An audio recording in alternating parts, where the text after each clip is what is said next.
He previously wore earplugs. A maximum size that you wore was 40 millimeters, so quite stretched out. And unfortunately, the right hand side, you can see, is actually torn.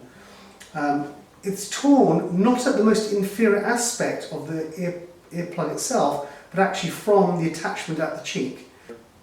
On the left hand side, it's still intact, and interestingly, after removing the earplug, there is some degree of shrinkage of the tunnel itself. The operation will be done under local anaesthetic, and there'll be some non-dissolving stitches put in afterwards, which you'll have removed 1 week later.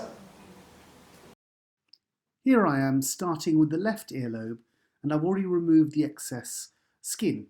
I'm carefully realigning the wound edges and closing the wound with non-dissolving stitches.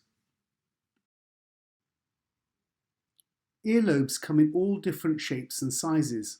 During the consultation, I'll have a frank discussion with the patient to find out what their expectations are and to let them know what can be achieved.